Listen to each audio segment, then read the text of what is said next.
put some of the things back on the board that we're going to need today. Okay?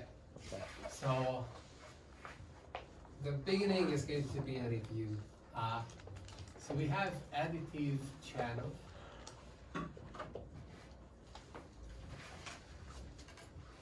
Also known as Holdings inequality.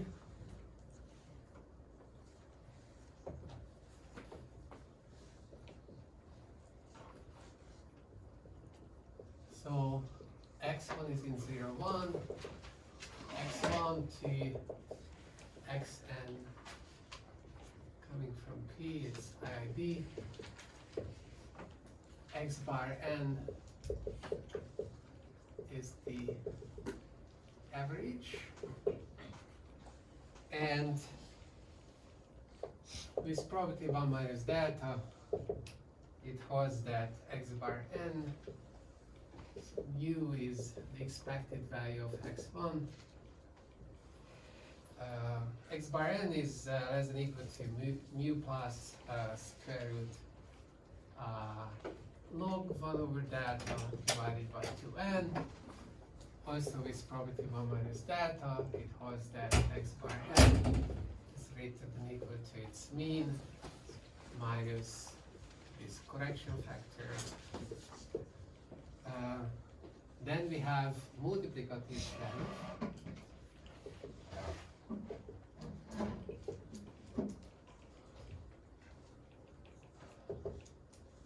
Same conditions, and with probability 1 minus delta, x bar n is greater than mu minus square root 2 mu. This is the difference we talked about, and with probability 1 minus delta, it holds that x bar n is smaller than mu plus square root 2 mu log 1 over delta over n plus log 1 over delta divided by 3n. Okay, that wasn't that painful. And then we started to talk about PAC learning. In PAC learning, it's also called concept learning. See by the end, you're interested in learning concept classes. So C is a sequence of concept classes. So you have functions from the d-dimensional hypercube to just 0 and 1, some class of that, and then for every dimension d you have such a function set, and you have a distribution. Well, okay, so Wait, sorry, does this notation say you have 0 to the 1 raised to the 0 to the 1 raised to the d? yeah, Wouldn't it be 0 to the 1 raised to the 2 to the d? Like, why is it's there, like, wouldn't it be 0, 1 raised to 2 to the d? yeah, like my notation for 2 bar is that's just 0, 1. Yeah. But then why is it 2 bar raised to 2 bar? Oh, because this is the hypercube, so you are in the d-dimensional hypercube, Sure. and every point, the d-dimensional vector, is mapped to 0 or 1. Okay. It's like a function from the hypercube. So Yeah. every element here, so f is in 2 to the 2 to the d. Yeah, previously we wrote it as like y to the x, for x is your input and y is what you're predicting. And so your input is something like that's either 0 or 1 for d items. So it's the same thing. Got it? Yeah, sure. Okay. And so we have this definition that like something like this is PAC-Learnable if there exists an algorithm or a method that is going to be applicable for whatever sample size, for whatever dimension, and there's a polynomial in 3 arguments such that for like the three arguments are going to be 1 over epsilon, 1 over data. This is like accuracy, this is like confidence parameter, and there is a dimension, and you have a polynomial of this. And so if you take a sample size that is larger than what this polynomial gives you, then no matter what distribution, so you have some d fixed, no matter what distribution you pick over the domain, if you form the data set from getting n IID samples from P, and the corresponding responses are set to some f star of xi, where it doesn't matter how you pick this f star. So f star lives in this, but it lives in this concept space CD. So that's your prior knowledge. So no matter how that labeling function is big, no matter what the distribution was, if the sample size is large enough, then this method, so this is dn, the data, so the method maps dn to a function, and it's in t to the d. And this function should have the property that its 0,1 loss is less than equal to epsilon with probability, how many is that? Okay, so that's the requirement. And the method that calculates this, Fn, should also have a polynomial runtime in 1 over epsilon, 1 over data, and d. This is PAC-Learnability. And Fn is a fixed function here. Yeah, so the quantifiers go like this for every epsilon and delta and d, and for every p and f star. If you take the data, you run your algorithm on the data, what it returns is going to satisfy this graph. That's how it is. So is it So it's universal over all distributions. Huh? Is it minus L? What is an L minus F of? No, so it gets 0 So loss. this is just a loss of Fn.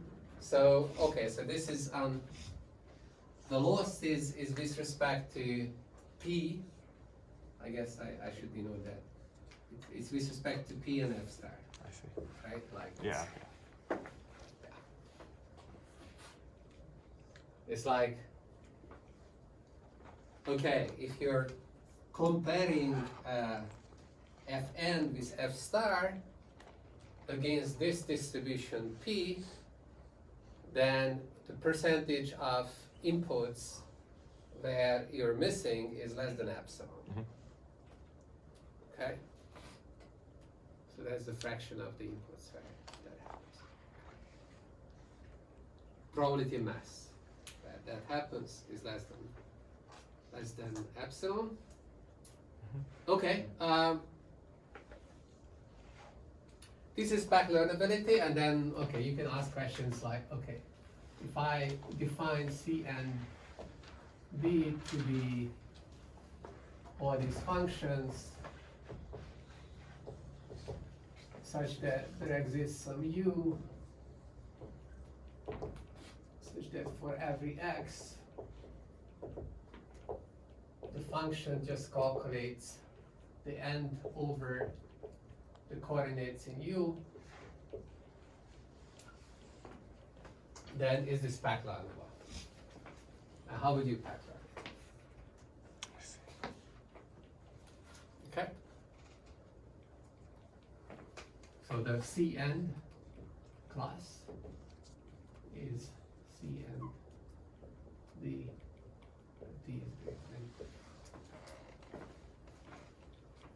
Okay.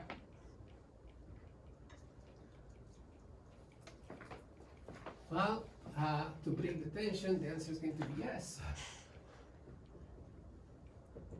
And the algorithm that is going to do it is empirical reasonable ERM.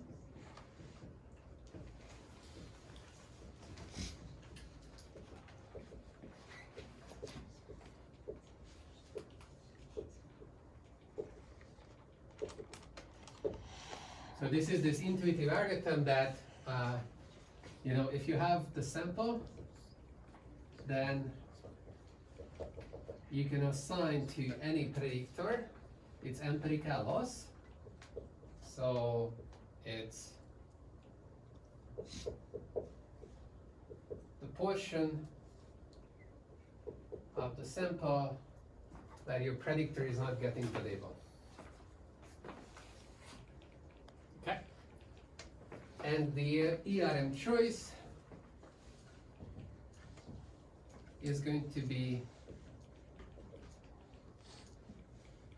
a choice, and then now you have to think about like, okay, what choice? But you have choices here. You can stay in this C and D or CD, and that's one way of doing it. Or you can just like consider all possible functions. Just one. But you would just choose a function within some class of functions that minimizes the empirical loss. Yes? Is it indicator or qualitative? That's the indicator. It's like L and F is defined to be the. Yeah, like we had the loss for more general settings, and the loss for this setting for PAC learning is just 0-1 loss. So that just means that you're counting how many mistakes you're making. And so the LYY prime is the indicator of y not equals to y prime. You plug in, and then this is what you get. Sorry. Yeah. Is this I called the risk then? Like what? I'm just trying to map it. Oh, empirical risk minimization. Yeah, like you can call it the risk. It's like all these. Doesn't risk have like a special meaning in statistics though? Yeah. I just don't remember what it is, and I was trying to map it with. You can do No, it. don't try to make too much sense of this. Could be empirical loss minimization. You could call it like that, empirical loss minimization, like Empirical cost minimization. anything. Historical reasons, people at one point, it sounds better, empirical risk minimization. They call it risk, but then you have to rename everything a risk. Now, do you want to call the loss the risk? Yes, okay, sure, why not? Do we? I don't know. It's weird, like it's just convention. Yeah, but correct. It's like it's weird that I don't call this empirical loss minimization, but risk minimization. Could be empirical regret History. minimization too. Could be empirical regret minimization. Well, the regret you might actually in this case you know the regret. It's because like the best predictor is the case where there is no label noise, and so the best predictor has 0 loss. So the regret is the loss. So that's great. So empirical regret minimization is empirical loss minimization, which is empirical risk minimization. Yes. So all this is just trying to do the best that you can With the by your data. training data. That's right. Yeah. It's like this is what people today plug into their, I don't know, TensorFlow thing and then run gradient descent on the top, right? Like you just write your loss. And of course, if you write a loss like this, then the TensorFlow package is going to be like, no, I'm not like gradients on this. It's like, no, can't do that. And is this like the maximum likelihood? F? No, there is no maximum likelihood here. It is just. There's no notion of likelihood. It is more like, you know, like you wanted the loss to be small. Why don't you empirically measure what the loss is? So we know that ln(f) is expected to be close to LF. So it's like we don't have LF. If we had LF, the loss on P, then we would just like measure that and minimize that. We don't have that. This is the second best thing we can do. So it's very simple. It's like nothing fancy. And if you like maximum likelihood, it's like, yeah. I guess you'd have to know what P is generating your data. You'd know the likelihood of seeing something. Yeah, it's like, why do you have likelihood? So that kind of tells you that you need to have some understanding of what the noise is and like how do you get likelihoods here and like, yeah. I don't know whether we're gonna talk about maximum likelihood at all later on. There are correspondences, but yeah. And just argument, is it computationally efficient or? Yeah, no, the question is, okay, so I also said that this has to be computationally efficient. Computational complexity or cost must be poly as well, don't forget. So there is another polynomial that gives you the cost. Okay, homework. This argument actually can be calculated in an efficient way. It's because the concept class is very special, and like you just have to decide about, okay, like which variables do I include in the end? And then you look at the label and you're like, okay, this label tells me that, okay, the label here is 1. Okay, so then I do have these bits. If I start to include a 0 here, I'm in trouble. I can't do that. If you see a 0, then as the label, then that tells you that, oh, like at least one of these bits here have to be included. So it's like, you have all this information, you can work out a solution very easily. They just ask you which variables to include. You include those variables, and the empirical loss will be 0. So basically, you're kind of overgeneralizing a little bit, and then you will be wondering about, oh, but like, I had multiple choices. There is no unique choice here. I could make it so that, yeah, it's there's no unique choice. So which one of these to choose? Is there a difference between these? Should I worry about this? And then, okay, Terry comes and then says that don't worry. All of them are kind of the same. So you set up a giant overdetermined system and go Yeah. have at it. Yeah. Any solution to that system is going to be fine. If you have enough data. Hmm? If you have enough n, if your n is large enough, I guess. Yeah, I mean, like the PAC-Learnability is going to be Oh yeah. That's something like this, right? Like it's like there is a polynomial, and we need to calculate whether that is a polynomial. So that's the outstanding word. The computational part of it is simple in this case. It's like despite the fact that you have 0-1 loss, it's not differentiable. TensorFlow would say no. You can actually do this. Sorry, now I'm curious. Like, so you have this overdetermined system, and like, is there something special about the solution to this that allows all of them to be infinitely, like, all of them You to be think equal? about it. Ah, I think that this could be an homework. I think it's homework. I tried. Don't look up the book, okay? Computationally efficient. It's very good to think about this. Like what allows you to, and this is for the AND concept class, so I'm not claiming that always. So for C AND. Okay.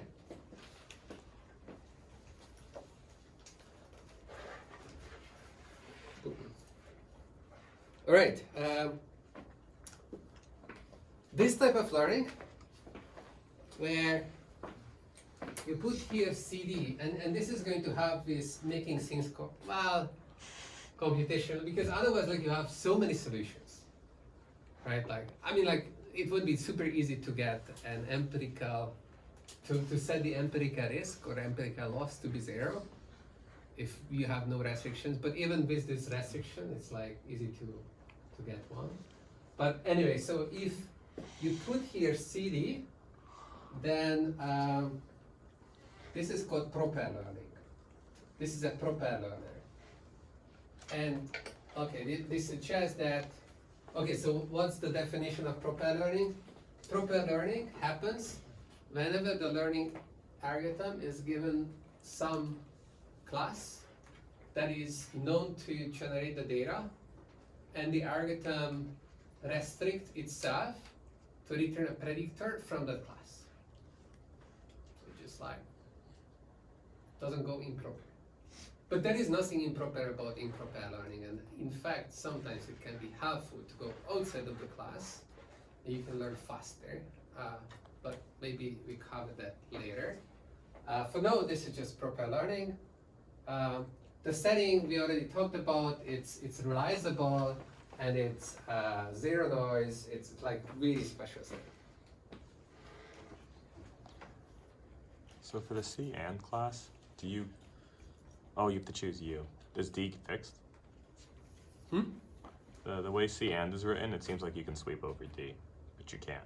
D's fixed. D's fixed, yeah. Okay. It's like your data leaves. Yeah. Like you have the d-dimensional vectors. Okay.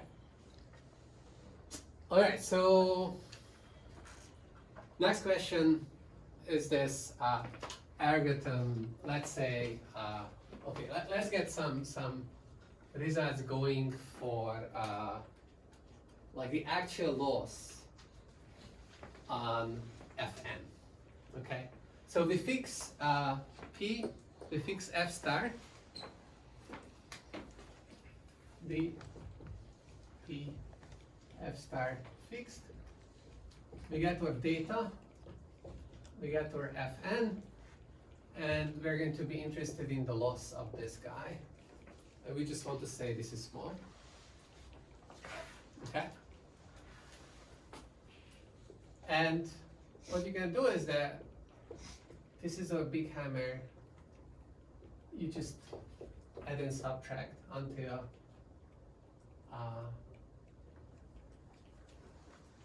you're happy.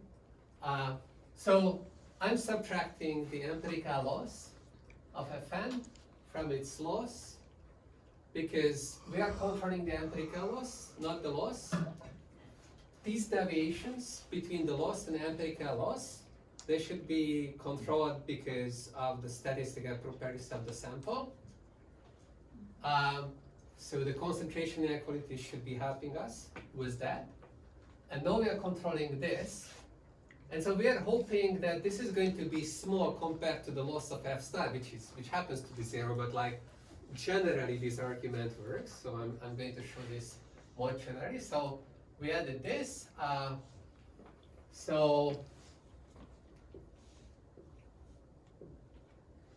And okay, so you can subtract the empirical loss of F star, add back the empirical loss of F star, and subtract the loss of F star. Wait. Okay, I don't know, maybe you can't read that. So I continue here. Add back, huh?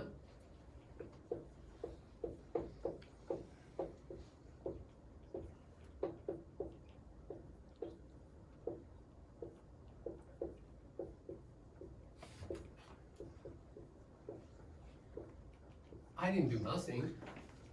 We just subtracted and added a bunch of things with some purpose. Okay, so this is going to be concentration inequality plus union bond.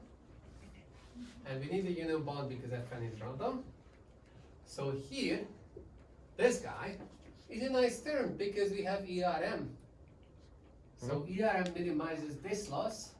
So the loss of F star on our sample is above the loss of our function that we chose with Fn, with ERM, because that's the smallest that you can get. So this is upper bounded by 0. Okay, so this is ERM. This is going to be concentration, and this is happy, right? Like, if you can compete with the loss of F star, you're done. Okay. So our goal now is to run concentration inequalities to bound this term and this term. This term is super simple. And we start with bumping or additive channel.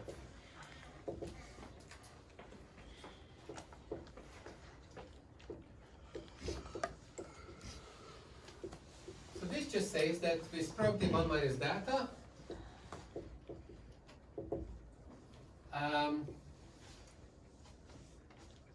this holds.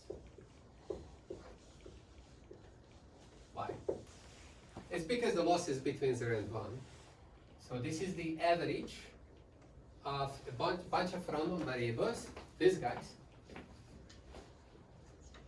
Call them Wi. And then you can imagine these were W's and like blah, blah, blah. And this is a sample mean. They're independent. They're between 0 and 1. You can apply. Everything's inequality. And you get that with probability 1 minus data, ln F star minus F star is upper bounded by square root log 1 over data over 2 data. Okay. how about this other guy? Why not use multiplicative? Because we're doing it in a slow way. Oh, okay, I don't know. Sorry. I wasn't. It's We had for two. didactical reasons. First, I have to show the suboptimal way, and then we do the better way.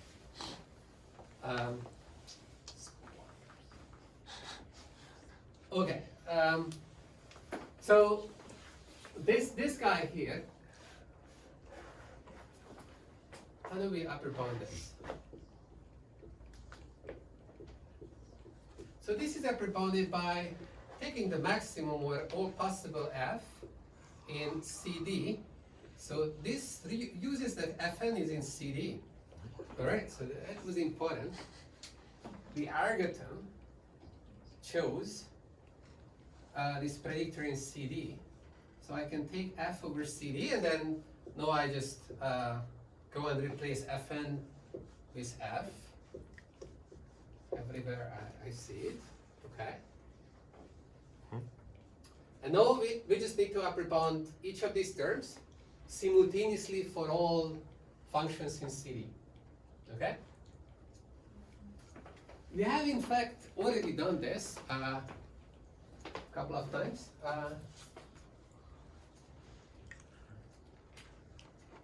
Which one should go?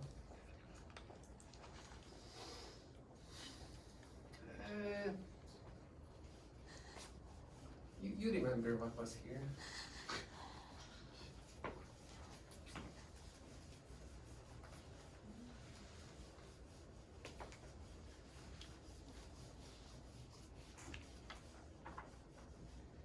Okay. So let's do it slowly. Fix f in CD. Okay. Let u of f data be the event where I can upper bound that LF minus LNF can be upper bounded using whatever is in Hopding's inequality. Okay, this thing. Okay, this is here. Which one? This is the second one. So we know that the probability of this event is greater than equal to 1 over data, 1 minus data, or it's equivalent, the complementer of, the probability of the complementer is less than equal to data. It's equivalent, these two things. This is just using Hopding's inequality, writing it in some other way. Okay? So now, these are the nice events. So we're going to take the intersection of all of these nice events, but I also inflate a little bit the data. So let n be the coordinate of CD. CD is finite set, everything is finite here.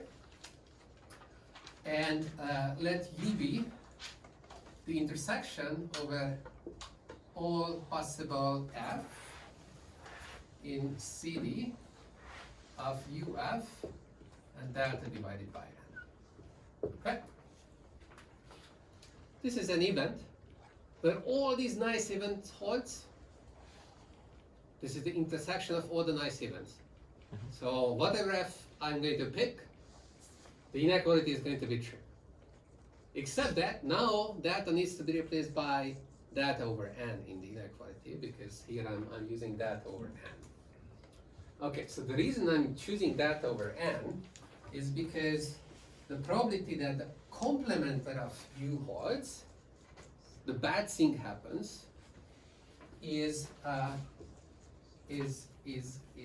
what? Is the probability that the union, so just bool algebra, like take the complementer of this as a union of the complementars.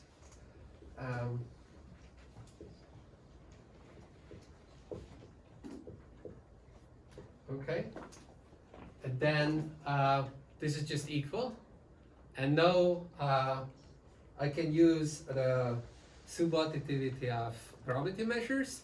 This is smaller than equal to the sum of the probabilities of the individual events. Okay.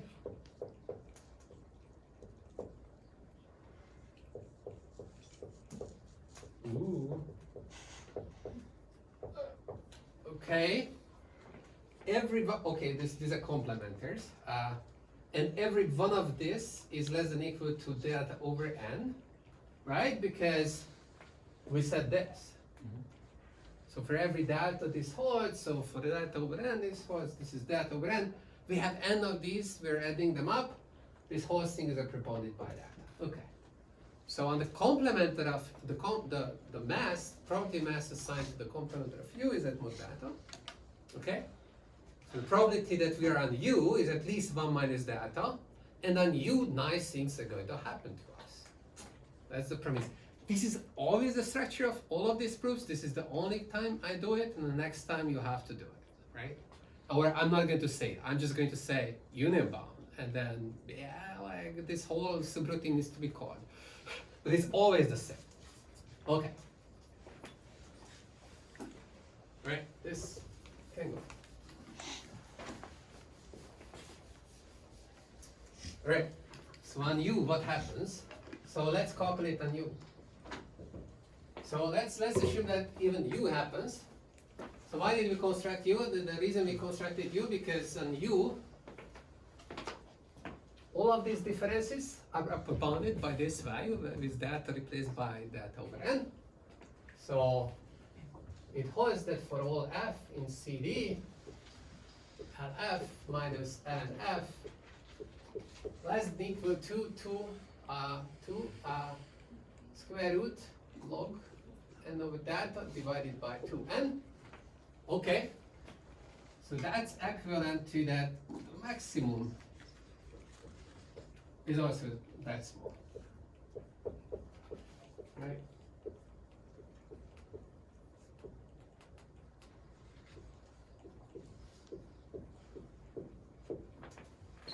So in other words, I can take the maximum of both sides here over all possible f.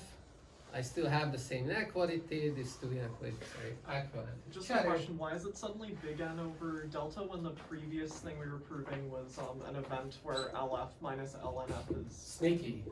Here. It's snuck in there? Okay. Yeah. Okay. I did this delta over n, which I had to do so that I get a delta here and not delta times n. Otherwise, I would have gotten delta times n, and then like, oh, later on I could still replace delta with delta over n, but like, okay. So yeah, we replaced delta with delta over N. Yeah, that's And I right. get It's the- like, okay. this was very carefully parameterized by that, so that I can do this replacement. And n here is the cardinality of the function class, not That's right. not the number of data points. Yep. It's this guy. Yeah. Okay. Question about that F star thing. Yeah. So LF star is actually a random variable with the main zero, right? LF star is just 0 in this case because it's Yes. PAC learning. Like the LF star is a random variable with main zero. LF star is just like the loss of F star, that's a value. Oh yeah, I mean like indicator. So like if you want to use multiplicative turn off, then U is 0 here. That's all I want to clear. We'll use multiplicative churn, we will see what happens. Okay. So I'm just curious. Okay. We will see. Actually, it's very curious of what happens. And one reason to not use multiplicative churn is to compare and like see what the difference is going to be. Okay, good. So on you, this is what's happening. We already have this inequality that bounds LFN minus LFN with this maximum because Fn was in CD. So this guy is bounded by this. This guy is bounded big fat 0. This guy is bounded by this. And this is just LF star. So we can write theorem under all the things that we were assuming. It's like PAC learning. And the Fn was constructed with ERM. And it was proper learning. Then it follows that the loss of LFN is upper bounded by, okay, so we have square root log n over data over 2n plus square root log 1 over data over n, and this holds with probability 1 minus data, and then you might be shaking out like, oh, like where is the union bound for this inequality and this other inequality? Well,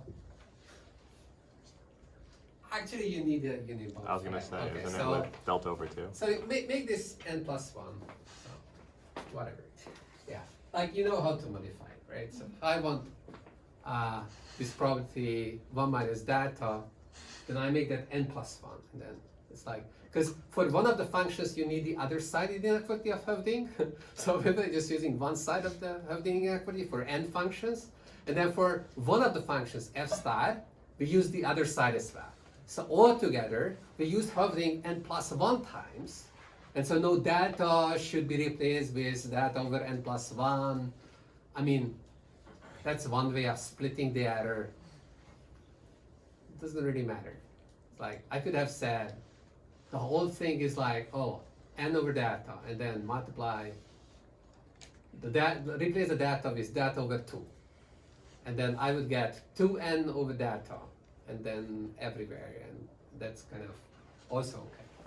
So you can this is upper bounded by like loser bonds. Like it's easy to get loser bonds. Like 2n over data Oof. divided by 2n times 2. That's a loser bond. Yeah. And a lot of times we do that because it's just like more pleasing to the eye, it's simpler. It's like some factors of 2 are lost. Who really cares? Like what do you want to use this bond for? What is this bond for? What is this bond? Why are we doing this? To come up Why with are we like just- really competitive practical algorithms. Yeah, this is a very competitive practice. Yeah. By the way, ERM, Yeah. good luck running it, but yeah, so these loose bonds are not going to bother us because we just want to verify whether this is PAC-Learnable. And these bonds are not meant to, like, give me the tightest upper bound on the actual loss of my function. If I wanted to do that, I would measure the performance on some test data and I would get much better bonds than with any of these calculations. Or I would leave one out cross-validation, and then I would need to have a more complicated argument that I have a valid bond, but like, I would not just like, take union bound over all possible functions and like not really care. These are distribution-free bonds.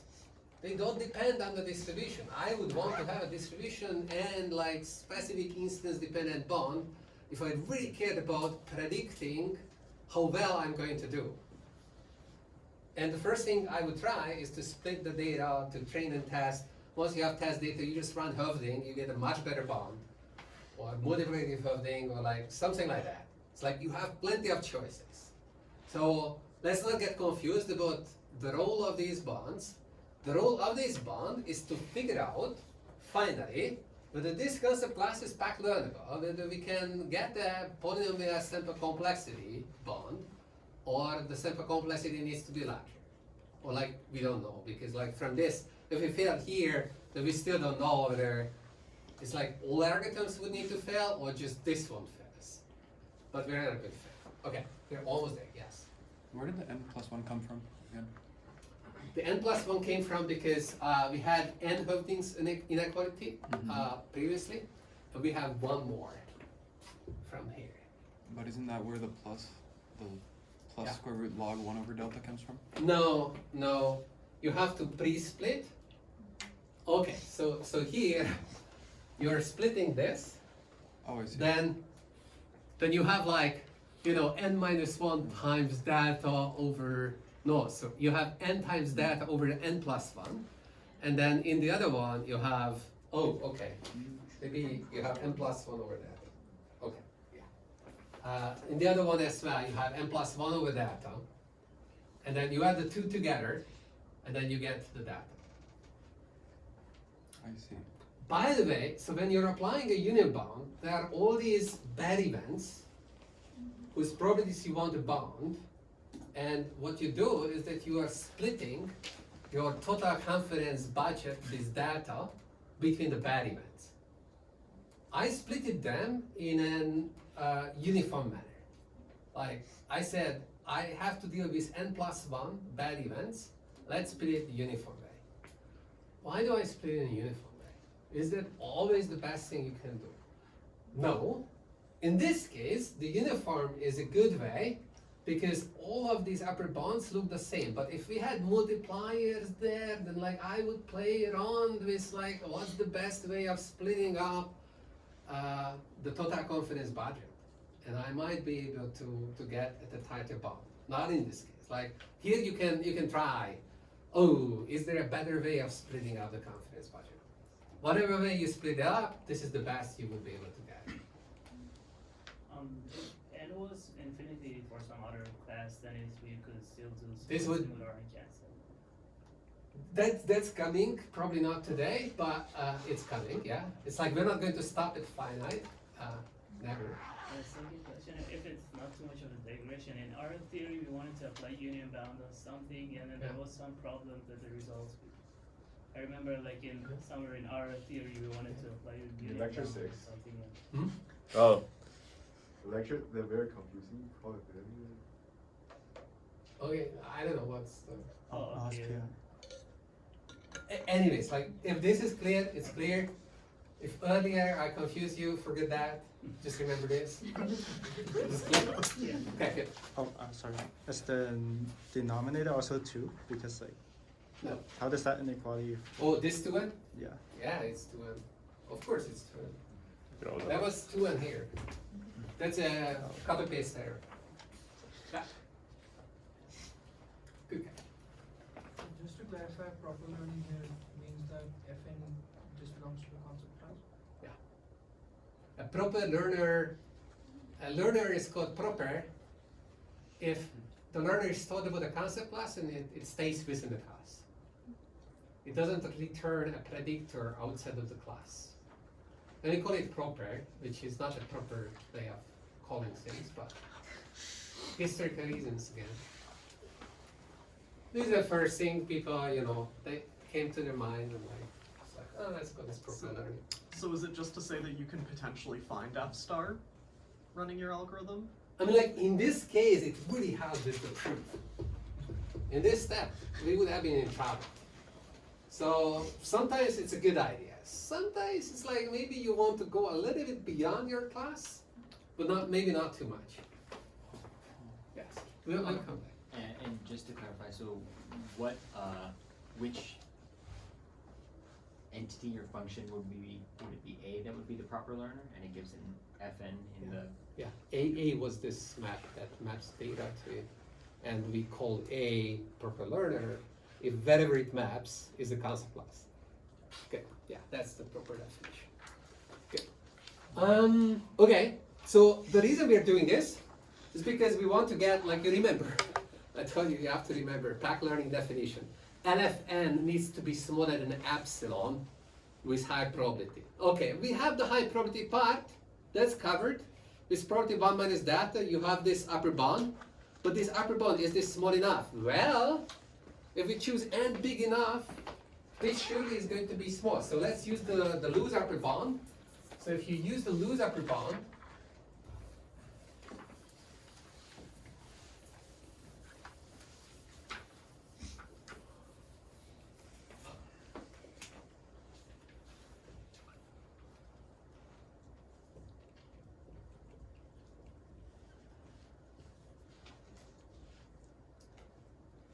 do I have to lose the loose upper bound? No.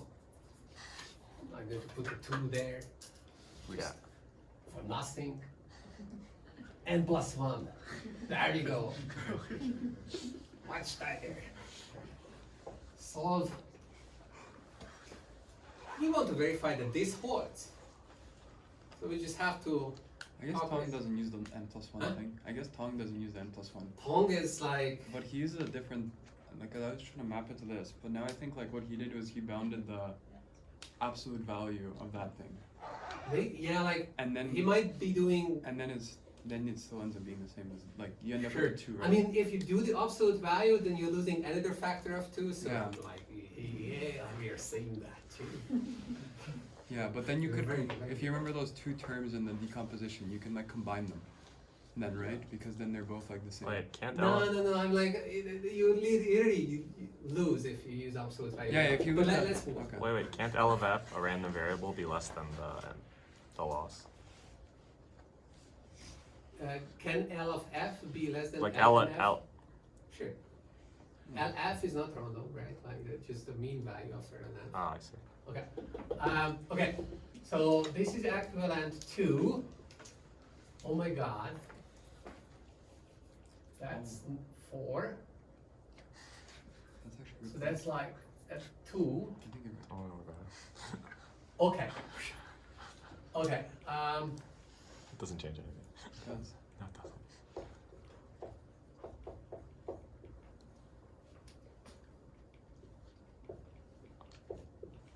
Okay. So move this here.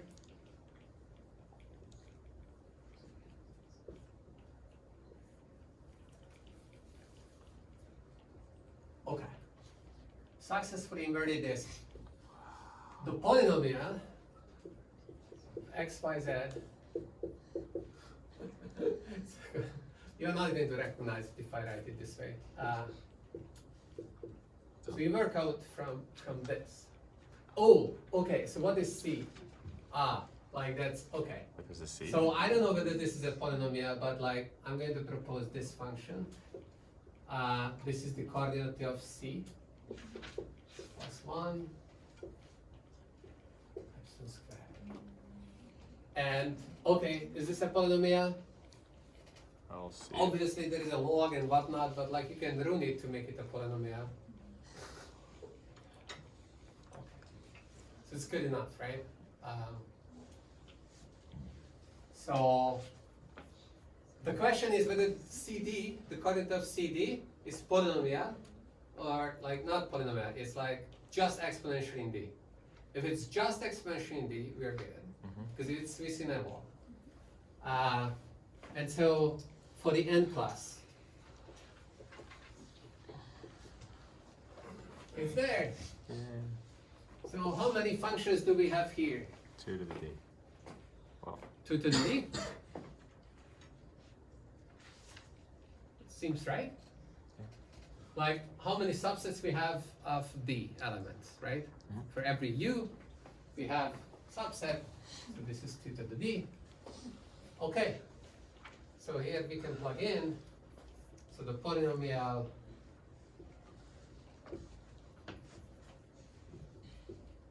is like, okay, 2 to the D times 2. So finally I kind of ruined the, and then we have a D plus 1 in the bound.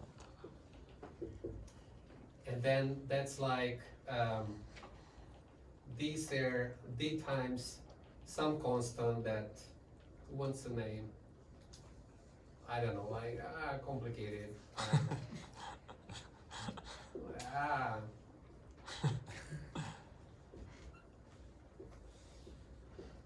Okay. Yeah, I can run it for like okay, some constants. This is upper bounded by this. Clean. Okay, so we have 1 over epsilon squared, so that's a polynomial of 1 over epsilon. We have log 1 over delta, which is much better than 1 over delta. So, and we have just linearity in D. This is cool. We're very lucky with the n concept class. It's a very small concept class. And the righteous question is, okay, what happens with bigger concept classes? And how does it go? We'll get back there. But let's do some multiplicative bounding. So maybe with multiplicative bounding we can actually do better. So I mean, is this bad? It's not bad. It's already a polynomial. It turns out that if you run the multiplicative bounding, then you can improve the 1 over epsilon squared to 1 over epsilon. Big deal. Yeah. Big deal. Big deal. Hmm? Big deal.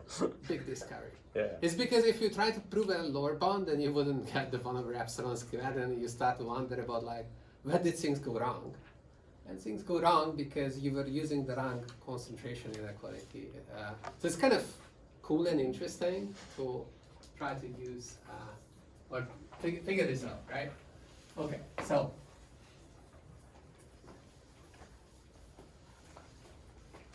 there is a lesson.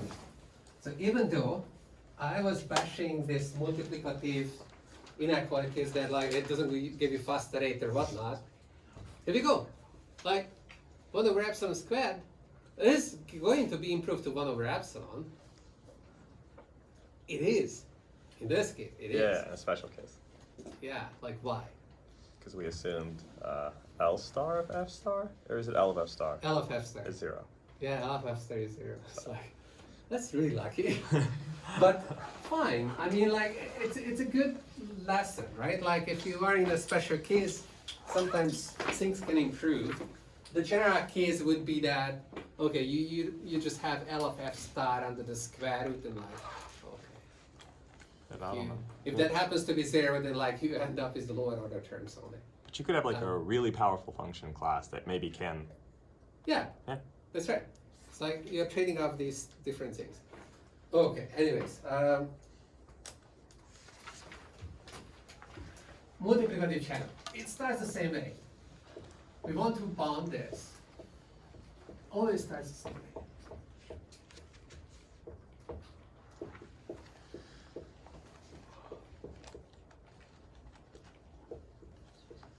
Is this in the book? That makes sense. Oh, fun book. Plus, He did a lot of work on this in 2006. So I was curious. okay. I should not use this much space for this. So here,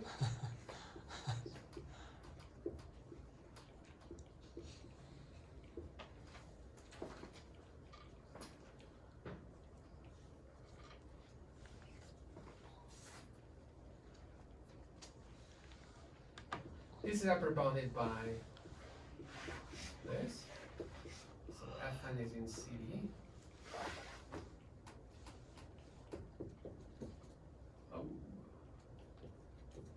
Okay? And then we run our multiplicative channel. Do I need to write a set U and whatnot? Yeah. No. Not yet. Not anymore. We're grown-ups. So let's see how this works. This is smaller than equal to. Okay. I want to use multiplicative channel now. Which is my empirical mean? My empirical mean is I want an upper bound on LF. Okay, this gives me upper bound. Okay, so let's call this M1, and this is going to be called M2. So by M1, multiplicative channel 1. This is upper bounded by 2 LF log 1 over delta over M.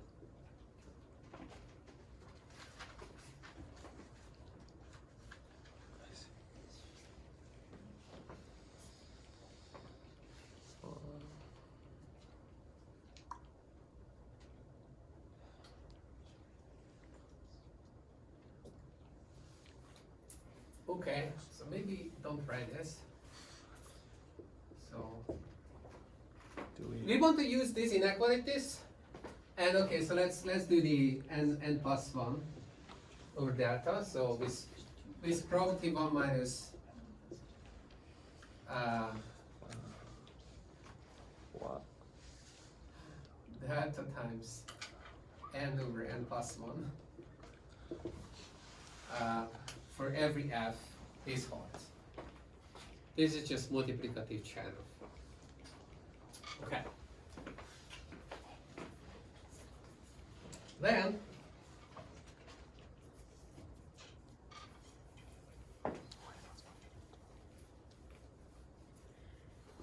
we will have another.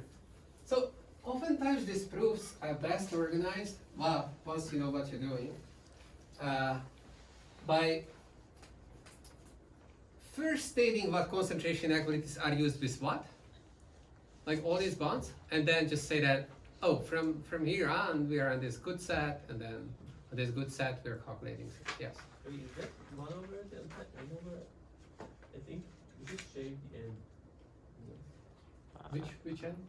1 over, 1 minus delta n over n plus 1. So Delta n over n plus 1. I think it should be 1 over delta over n plus 1. No, we have delta over n plus 1 and we have n of these things. Then Yeah. is it And we're using n inequalities. Each of them gives you an error probability of delta over n plus 1.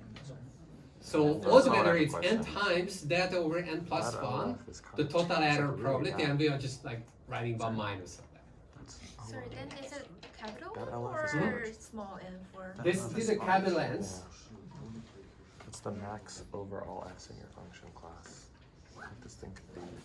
Well, we've just wrong? modified Okay, what delta This is, is so like in What? the log is. So LF, fix that that. comes from the max We were over your fixing the functions data. in your function class that minimize the difference.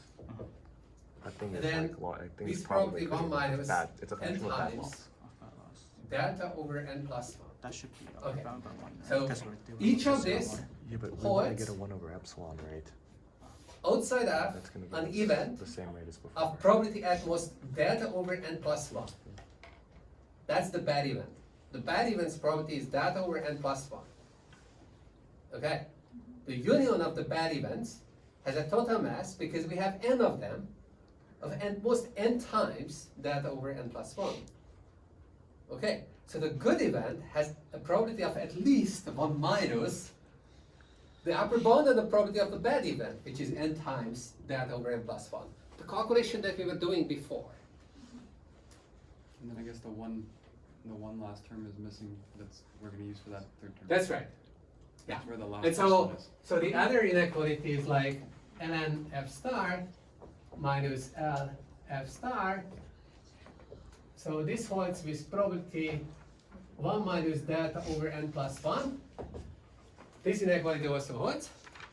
And this inequality is going to be this other side of the inequality, which is like 2 lf star log 1 over not n plus 1 over delta divided by n plus log n plus 1 over delta divided by 3n. Okay? So, the good event is when these inequality holds and all these inequalities hold. This for all f in CD. Okay? So that's the good event. That's U, like the U event in the previous proof, that was that. The probability of that event is at most 1 minus delta, because the sum of these bad things, delta over n plus 1 and n times delta over n plus 1 is represented by that. It's equal to that. Okay, and on U, we can calculate the following things. So LFN minus LNFN, I'm going to divide this guy by this, except I replace LF with LFN.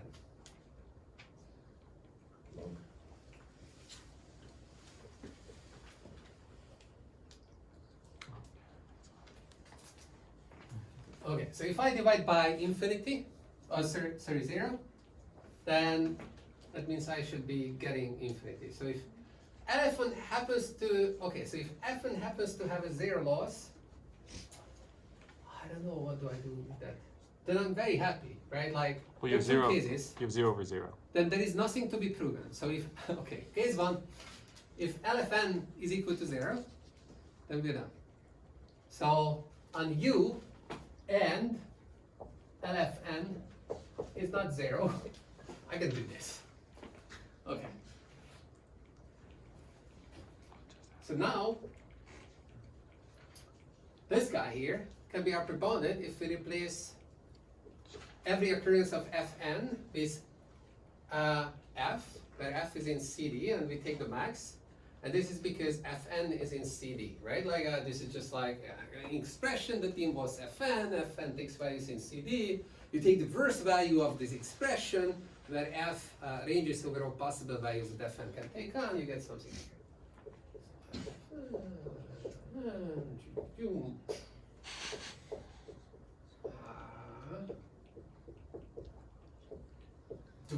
Okay, right?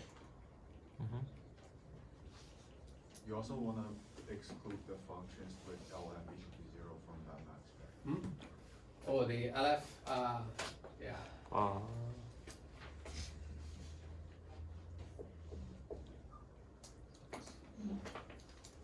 Yeah, because if I divide by 0, I should add 1 and then all these problems would go away. But we want to get the tightest bound, so. Wait, how can you have a loss? The expected loss of the function be 0, but its empirical loss be 1? Say that again? How can be? So your expected loss is 0 of a function. That's Yeah. L of f. Yeah. But then how can that be 0, but your empirical? Well, it's going to be some negative value. It's surely like, this wouldn't matter, right? Like you can work it out. Then this is 0, then this is negative, this is not going to be the max, I guess blah, blah, blah. I'm claiming This is a positive value, so it's like, yeah, it's like, it's all good. Okay. All right, and we know that this is upper bounded by what? 1, right? So this right hand side is upper bounded by 1. Okay? So that means that the left hand side is upper bounded by 1. Okay?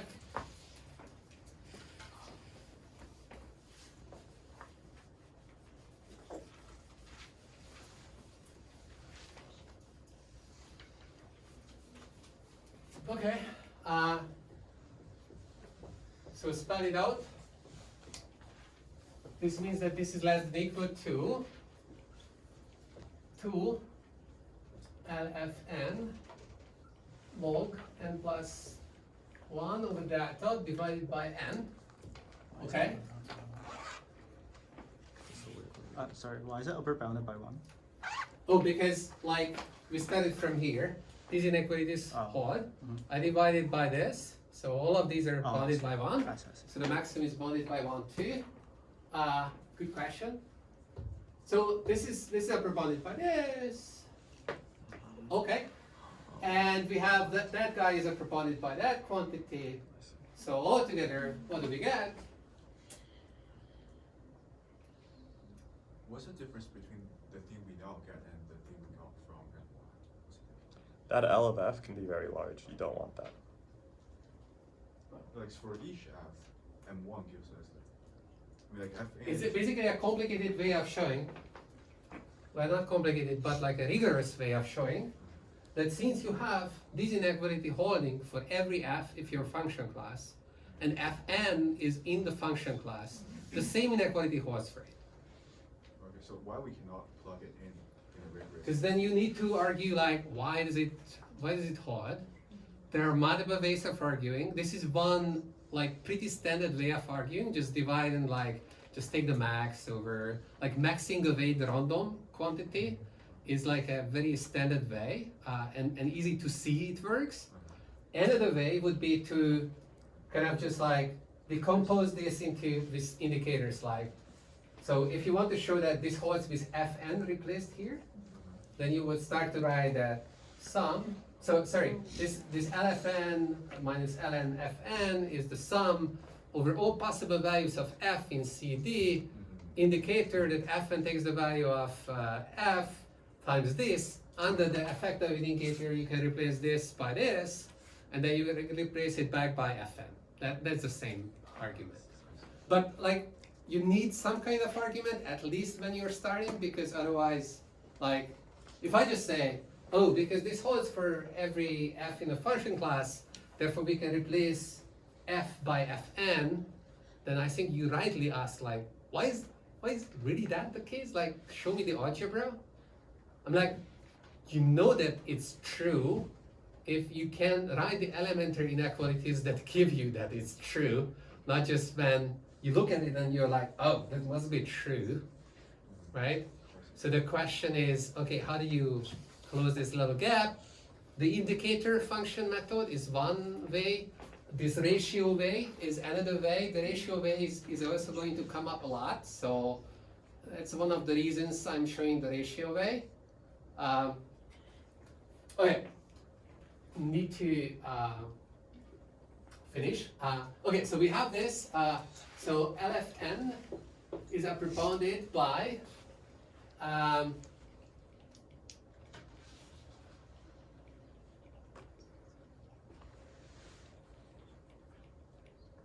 wait.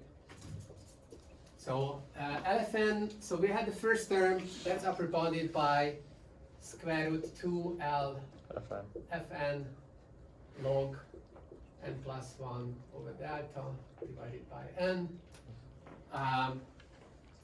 And we have one more term, which is for LF star. You have log n plus 1 over delta divided by n. And we're good? Hmm? Good. Aren't we missing the plus? Well, plus 1 over it. And There is a plus log plus 1 over delta over 3.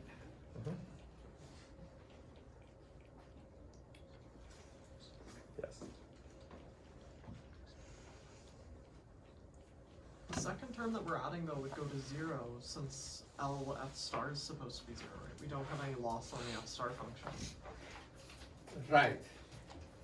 That's true. So you have an implicit inequality, right? Oh. You have ln f, Oh. and then you solve for it, and then you're going to square that term. No, okay. So, all right, okay. Forget the decomposition. That's like a little bit too much. This was useful. Okay. And this is also useful. Okay. So we have here, this is equal to 0. Okay. Sure. But yeah. So then, like we don't actually need to work this hard in this very special case. So this is 0. Then we immediately get that LFN is less than 2 LFN log n plus 1 over delta divided by n. Okay. So just solve for LFN. So squaring.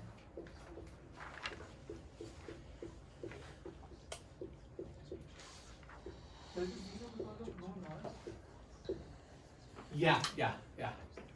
Wait. I mean, like, okay. Well, this holds, I mean, because we are realizable, and there is no noise, right? Like, two things. Both of them are important. That we could choose something in CD, and something in CD was generating the data, exactly. So both of these were important. So let's just say ln f star is 0. And somehow it doesn't come up, but it's true. Okay. So F star is one of the many solutions that we like have to create ties in. Yeah, eventually, yeah, right, yeah. Like, it's not sure that you're going to select F star anytime soon, but you're going to select something whose loss is comparable to it, which is 0. Your empirical loss is 0, so you kind of like don't do the decomposition. Just write this, solve. Okay, so if LFN is 0, then we're done. If LFN is not 0, then you can divide by LFN, and then you get that LFN is smaller than 2 times. Oh, and then you don't need the n plus 1. Right. And then you have to solve for epsilon, and then you would get that it's the same thing. These are c plus log 1 over delta, but divided by epsilon versus It was 1 over epsilon squared before. Okay? So how big n needs to be? It's like 1 over epsilon.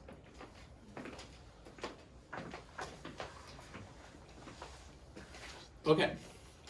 Sorry to mislead you. It's sometimes, yeah, happens. So what's the intuition on why this works?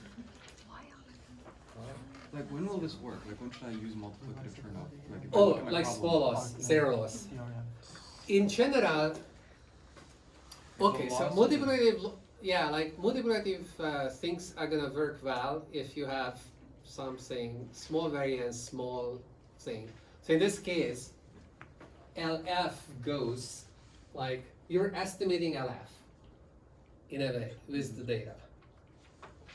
And so multiplicative Chernoff has LF under the square root. And since your losses are small, you expect the true loss is 0. Your losses are going to be close to 0. So multiplicative Chernoff should give you better results. Mhm. If you have realizability but your labels are noisy, then you can't use multiplicative Chernoff anymore, right? You can, Yeah. but then what you will see is that you will have both terms, the 1 over square root n term Uh-huh. with LF star in it, Yeah. and you have the 1 over n term as well. Okay. And so depending on whether LF star is already very small or Okay. not, and Okay. I see. Yeah. That's also what you did then. Right. yeah, it's like these bonds should be called, and sometimes they are called the smallest bonds. It's like you want to bring out the advantage of small losses. The extreme case, the realizable case, as we talked about these days, neural network people really thinking about this. Like ImageNet prediction is really about, like, they really think that the labels are the ground truths, and I mean, like, in a way it's collected in such a way, right? Like, you look at the image and, like, is there a dog on it? Yeah, sure, like, it's clear that there is a dog on it. Like, most of the images are like that. So, okay, it might not be completely true that the loss is actually 0, but it's so close to 0 that you better treat it like that. And if you treat it like that, then, like things go faster. It's an interesting corner of the statistical learning space. Somehow, when I was learning all about this, I kind of discarded it as like one of those uninteresting things that, like, I always have noise, like, there is no way, there is no label noise. And I know it seems that, like, people are really into these no noise situations because, I don't know, like, for some reason. I think it's a bit Happens. weaker. It's like you have a bunch of functions in your function class that may have noisy loss, but there exists one that does not have noisy loss, and then you pay the price of that. You just pay, you scale with F star in this bound. LF star. You only scale with LF star in this bound. So it could be that as long as there's a single good function in your class of bad functions, maybe you're still safe. That's, I think, what this. But you started to say that this is weaker. Like, what is weaker? Well, instead of saying like you have no label noise, you could have label noise, Yeah. except you could have a lot of label noise, but so the you can generalize these results. yeah. Sorry. Yeah, that's true. It's like Like, stronger. there are more general results. Yeah. But maybe even this special corner is interesting. Yeah, okay, I see what you're saying. Like, in retrospect, I was maybe too quick to kind of think that label noise is I mean, like, it's super important how to deal with noise. And ERM is expected to be a much better algorithm if there is no noise than if there is noise, right? Like, if you set your loss to 0 and you have, like, a very big capacity function class, your empirical loss, right? Like, you optimize up to 0. That's what neural network says. So do you expect that method to work well in the presence of noise? Absolutely not. Is the literature full with claims that this is the best thing you could do, and this is what always you should be doing? Absolutely true as well. So what the heck? It's because they are thinking about this no noise case, right? Like, if you add to this what they say that, oh yeah, like, they're thinking about there's no label noise, No, but they say it makes sense. Like they're like in this special corner of the universe, and other people quickly point out that uncaggled neural networks do not win all the competitions. If you look at those that they don't win, like boosting and whatnot, like those are the noise resistance methods that win, right? Like so there are the noisy problems, the noise-free problems, and like okay. You see that something's going on here that also matches maybe what comes out of theory, maybe? I mean, yeah, theory kind of tells you that you're gonna, well, when it comes to ERM, big classes, noise, disaster. Don't do it. We got it. Huh? We got it. In RL. Yes, for example, in RL, it's kind of weird. In RL, you can have two sources of noise, reward noise, transition noise. Do you have any of those or not? Or like, yeah, it depends. So again, like you could be in the noise-free situation or the close to noise-free situation. Another thing that kind of close matters is realizability, right? Like your function class is not rich enough, and know your losses are going to be big, so then maybe you can run your RAM, no problem. Okay, anyways, let's. Okay, we have 1 minute. Okay. Actually, It's less related about the actual content, but it's related to the Chernoff thing we started with. I just had a question about this like naming of things. So in the banded book, in the concentration inequalities thing, there's like a Kramer Chernoff method part. Yeah. And there we have this bound for like sub-Gaussian random variables. Okay. And is that called Chernoff's inequality? Because there you don't have this like. The Kramer-Chernoff is not called Chernoff's inequality. That's Okay. Kramer-Chernoff, and that's actually coming from Kramer mostly. I see. Okay. Because then when you say Chernoff here, because I was confused last time you said Chernoff. This is a and then it was- different Chernoff. The random variables were Yeah. bounded, but then here it's not So- bounded. Technically, this is helpful. Zhang actually does the Kramer bound, and he calls it the Kramer bound. Who? He actually proves the lower bound as well.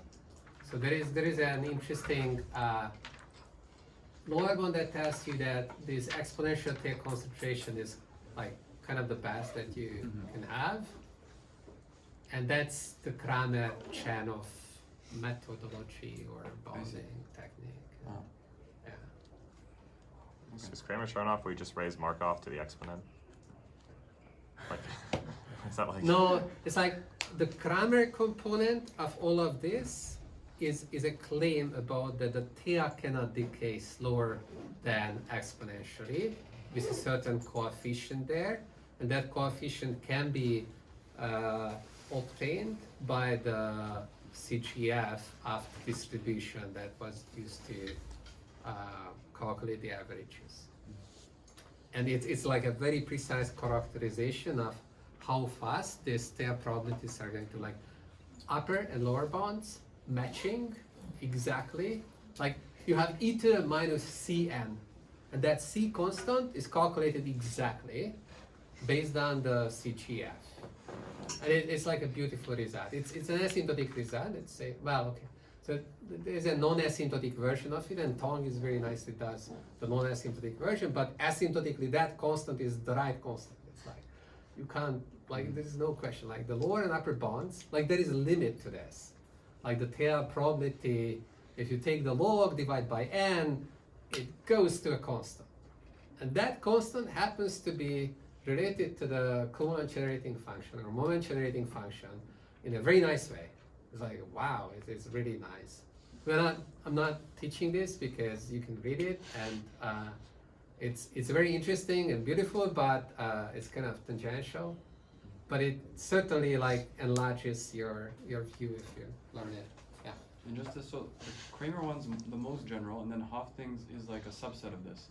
When you choose like. Yeah, like whose contribution is what? I don't And know. then Chernoff's is an even smaller sub, like it's Hoffding specific. And actually, if you, there is, Pollard wrote a book about concentration inequalities as well, or empirical processes, and he writes about the history and like how Chernoff writes about his own bound. That he says that oh yeah, actually, like I had a very complicated way of showing this bond.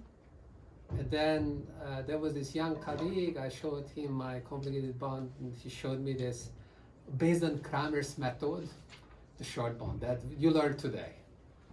So that was not Chanov's, like he ignored Kramer, but he derived everything from scratch in a more complicated way. And then there was this colleague whose name, okay, we should remember, who actually knew the literature and said that, well, Kramer basically almost did this. He just took the limit. You shouldn't take the limit, and you will get the inequality. Chanov didn't believe him. And then the next day, the guy came and they showed it like, okay, like 3 lines. And that's what you learned today. So it's kind of a neat story. So I don't know, like contribution of all of these people. But Chanov was very upfront about this, and like he wrote about it. And he was like, "Oh, I feel shameful because no, everyone associates like it's actually not really my. I mean, like maybe my fault, but I didn't think that this inequality was a big deal. But then the theoretical computer scientists picked it up and started to name after it. And after that happened, I felt really bad that I didn't say that this proof was not by me. So maybe that's a lesson for all of us that like he was young at the time, and so he just wrote a paper and like hey, he was not thinking much about it, giving credit. And but okay, I think that like he's just a wonderful person. So he's still giving credit. We still remember that guy. That other guy did a lot of other things too. So it's okay.